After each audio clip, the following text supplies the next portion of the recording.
महादेव, हर हर महादेव। आई महाशिवरात्रि के अवसर पर हम आज जा रहा ब्रह्मपुरा हरिहर स्थान। तो कहलूँ जो मिथिलावासी के किससे भोला बाबा के दर्शन करा दी। चलू अब हम हरिहर स्थान आबि चुकल छी, वहाँ सबके दर्शन करा रहल छी।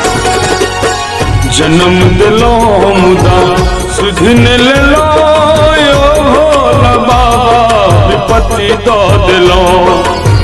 जन्म दिलो मुदा सुधिन लेलो यो भोला बाबा विपत्ति दो दिलो। यो भोला बाबा विपत्ति दो दिलो। यो भोला बाबा विपत्ति दो दिलो।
कुमति दो दिलो, विपत्ति दो दिलो।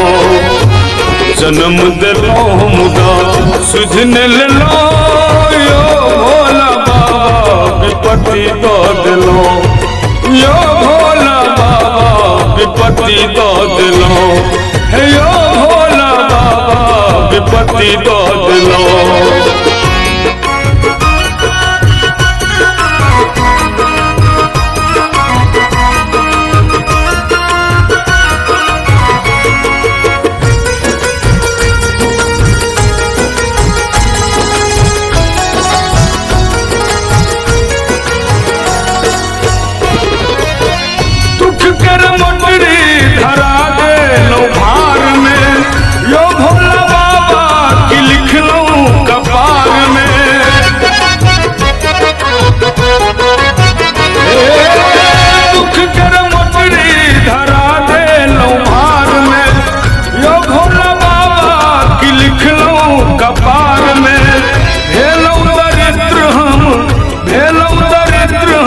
संपत्ति दिलो, विपत्ति दो दिलो। जन्म दिलो मुदा सुधिन लेलो यो भोला बाबा विपत्ति दो दिलो। यो भोला बाबा विपत्ति दो दिलो। यो भोला बाबा विपत्ति दो दिलो।